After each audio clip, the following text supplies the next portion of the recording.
Assalamualaikum warahmatullahi wabarakatuh. Kami dari kelompok 6 yang akan mempresentasikan media pendidikan dan tujuan pendidikan Islam dengan dosen pengampu Dr. Andes Maman Jamanuddin MAG. Kalau yang beranggotakan Lita Sari Nurulita dengan NPM 205060170, Ismi Istiqomah dengan NPM 205060192, dan saya sendiri Marisa Darijati 205060210. Yang pertama akan dipresentasikan oleh saya. Tujuan pendidikan Islam seiring dengan tujuan Allah menciptakan manusia yakni untuk mengabdi kepadanya. Pengabdian pada Allah sebagai realisasi dari keimanan yang diwujudkan dalam amaliyah untuk mencapai derajat orang yang takwa di sisinya. Kemudian Allah menciptakan manusia sebagai khalifah untuk melaksanakan tugasnya. Khalifah dituntut menjadikan sifat-sifat Allah bagian dari karakteristik kepribadian untuk mendukung terwujudnya kemakmuran. Pengabdian dan ketakwaan kepada Allah merupakan jembatan untuk mencapai kebahagiaan hidup di dunia dan di akhirat. Dalam kaitannya, dengan tujuan menciptakan suasana yang kondusif itu, alat atau media pendidikan atau pengajaran mempunyai peranan yang sangat penting. Sebab, alat atau media merupakan sarana yang membantu proses pembelajaran terutama yang berkaitan dengan indera pendengaran dan penglihatan. Adanya alat atau media bahkan dapat mempercepat proses pembelajaran murid karena dapat membuat murid lebih cepat menggapai pelajaran. Selanjutnya ada pengertian alat dan media pendidikan. Pengertiannya, mengenai pengertian alat pendidikan, beberapa para ahli memiliki pandangan yaitu menurut Sutari Iman Barnadib bahwa alat pendidikan adalah suatu tindakan perbuatan atau situasi atau benda yang dengan sengaja diadakan untuk mencapai suatu tujuan pendidikan. Menurut Ahmad, alat pendidikan sebagai segala sesuatu atau apa yang digunakan dalam usaha mencapai tujuan. Sedangkan kata media berasal dari bahasa Latin dan merupakan bentuk jamak dari kata medium yang secara harfiah berarti perantara atau pengantar. Media adalah perantara atau pengantar pesan dari pengirim ke penerimaan pesan. Menyatakan bahwa media adalah berbagai jenis komponen dalam lingkungan siswa yang dapat menyajikan pesan serta merangsang siswa untuk belajar. Menurut Latuheru, mengemukakan bahwa media pendidikan adalah semua alat bantu atau benda yang digunakan dalam kegiatan pembelajaran dengan maksud untuk menyampaikan pesan dan informasi dalam sumber baik guru maupun lain kepada penerima atau siswa. Ditegaskan lagi, Hamalik mengemukakan bahwa pemakaian media pembelajaran dalam proses pembelajaran dapat membangkitkan keinginan dan minat yang baru, membangkitkan motivasi dan rangsangan proses pembelajaran dan membawa pengaruh-pengaruh psikologi terhadap siswa. Selanjutnya akan dipaparkan oleh Ismi Istiqomah.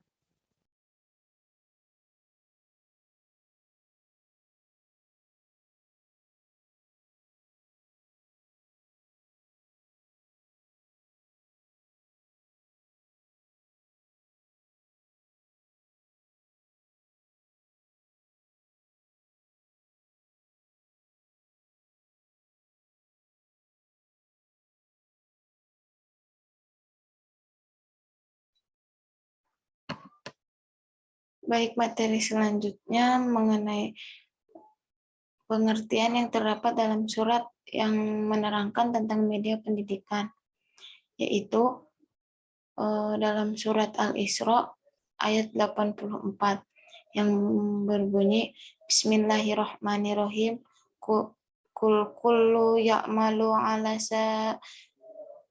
sakilatihi farabbukum a'lamu biman huwa ahda sabil. Katakanlah, tiap-tiap orang berbuat menurut keadaannya masing-masing, maka Tuhanmu lebih mengetahui siapa yang lebih benar jalannya. Dalam ayat ini, Allah mengajarkan kepada manusia untuk menggunakan sebuah alat atau benda sebagai suatu media dalam menjelaskan segala sesuatu. sebagaimana Allah menurunkan Al-Quran kepada Nabi Muhammad untuk menjelaskan segala sesuatunya, maka sudah sepatutnya seseorang menggunakan suatu media tertentu untuk menjelaskan segala hal.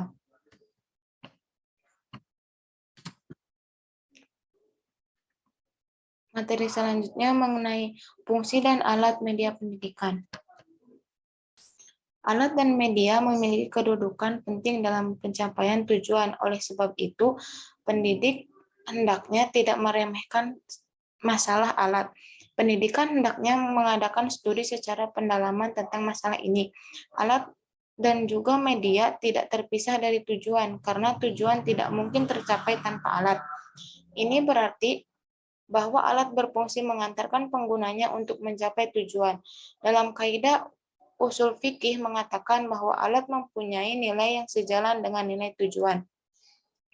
Selain itu, penggunaan media pembelajaran pada tahap orientasi pembelajaran akan sangat membantu keefektifan proses belajar dan menyampaikan pesan dan isi pembelajaran pada saat itu. Di samping membangkitkan motivasi dan minat siswa, media pembelajaran juga dapat membantu siswa meningkatkan pemahaman penyajian data dengan menarik dengan terpercaya, memudahkan penafsiran data, dan memadatkan informasi. Menurut Ahmad D. Marimban mengemukakan bahwa dilihat dari fungsinya, alat-alat pendidikan terbagi 3 jenis, yaitu yang pertama alat sebagai perlengkapan. Namun keberadaan alat ini tidak mutlak, artinya tanpa perlengkapan itu pun tujuan masih bisa tercapai seperti kursi, baju seragam, dan lain-lain.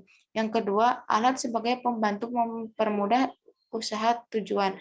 Pendidik hendaknya dapat memilih alat mana yang paling efektif dan efisien untuk mencapai tujuan. Yang ketiga, alat sebagai tujuan. Alat-alat berfungsi saling membantu. Suatu alat berfungsi sebagai alat dari alat-alat yang lain. Sedangkan menurut Hamalik, media pendidikan meliputi media sebagai alat komunikasi lebih efektif proses pembelajaran. Fungsi media dalam rangka tujuan pendidikan. Hubungan antar metode mengajarkan pengajar dan media pendidikan. Nilai dan manfaat media pendidikan dalam pengajaran. Pemilihan dan penggunaan media pembelajaran, berbagai jenis alat dan teknik media pendidikan. Media pendidikan setiap mata pembelajaran, dan yang terakhir usaha inovasi dalam pendidikan. Selanjutnya fungsi dan tujuan pendidikan. Fungsi dan tujuan pendidikan dalam kegiatan pengajaran harus mempunyai tujuan. Karena setiap kegiatan yang tidak mempunyai tujuan tidak akan mempunyai arah yang jelas. Tujuan yang jelas dan berguna akan membuat orang terarah dan sungguh-sungguh. Semua kegiatan harus berorientasi pada tujuannya. Segala daya dan upaya pengajaran harus dipusatkan pada pencapaian tujuan itu. Bahan pengajaran, metode, dan teknik pelaksanaan kegiatan pengajaran, sarana dan alat yang digunakan harus dapat menunjang tercapainya tujuan pengajaran. Harus berfungsi sebagai yang pertama, titik pusat perhatian dan pedoman dalam pelaksanaan kegiatan pengajaran.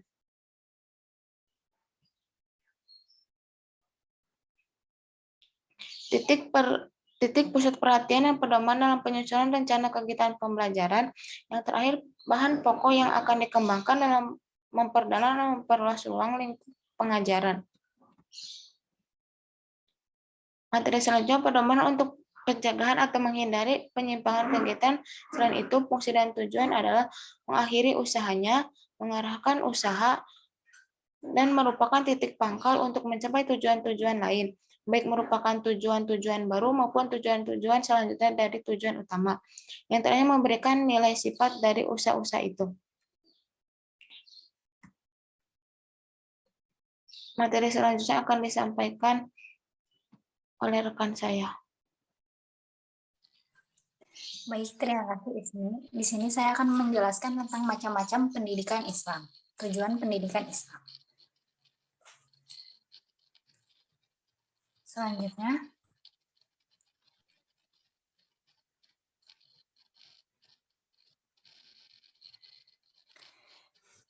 Yang pertama ada tujuan umum. Tujuan umum yaitu tujuan yang akan dicapai dengan semua kegiatan pendidikan, baik dengan pengajaran atau dengan cara lain.